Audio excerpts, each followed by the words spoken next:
અંકલેશ્વરની Cadila pharmaceutical કંપનીમાં MWP2 પ્લાન્ટમાં બપોરના સુમારે અચાનક બ્લાસ્ટ બાદ આગ ફાટી નીકળતા ત્યાં કામ કરી રહેલા બે કામદારો શરીરે દાઝ્યા હતા, જેમને સારવાર અર્થે પ્રથમ અંકલેશ્વર અને ત્યારબાદ વડોદરા રિફર કરવામાં આવ્યા હતા.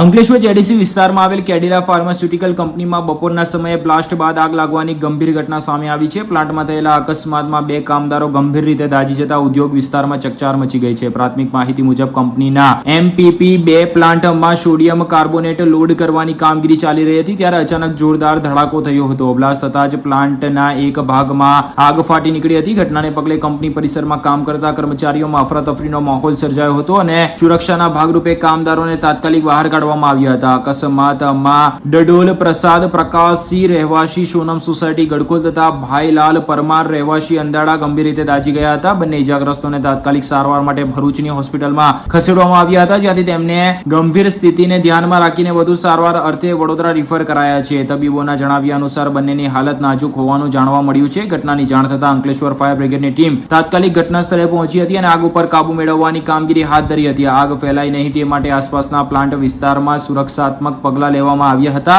આ બનાવને પગલે ઇન્ડસ્ટ્રીયલ સેફટી એન્ડ હેલ્થ વિભાગ દ્વારા અકસ્માતના કારણોની તપાસ શરૂ કરાઈ છે. પ્રાથમિક રીતે ટેકનિકલ ખામી કે કેમિકલ રિએક્શનને કારણે બ્લાસ્ટ થયો હોવાની શક્યતા વ્યક્ત કરવામાં આવી રહી છે. સાથે જ પોલીસ પણ ઘટના અંગે તપાસ હાથ ધરી અને આગળની કાર્યવાહી શરૂ કરી છે. પોલીસ તપાસ બાદ અને સંબંધિત વિભાગોની તપાસ બાદ આ અંગે વધુ વિગતો સપાટી પર આવશે. ઘટનાને ફરી એકવાર જેડીસી વિસ્તારમાં આવેલ કેમિકલ અને ફાર્મા કંપનીઓમાં સુરક્ષા વ્યવસ્થા અંગે પ્રશ્નો ઉભા કર્યા છે. સ્થાનિકોમાં પણ ચિંતા વ્યાપી છે કે આવા અકસ્માતોને રોકવા માટે સેફટીના માપદંડોનું કડક પાલન જરૂરી બન્યું છે. જોકે ઉલ્લેખ કરવો રહ્યો કે જ્યારે આવી ઘટના બને ત્યારે તપાસ થશેના નામે માત્ર વાતો થાય છે અને ત્યારબાદ કોઈક ઠોસ કાર્યવાહી થઈ હોય તે અંગે કોઈક માહિતી બહાર પાડવામાં આવતી નથી, જેને લઈને ઉદ્યોગો પણ હવે આવી સુરક્ષાઓ બાબતમાં વધુ ચિંતિત દેખાતા નથી.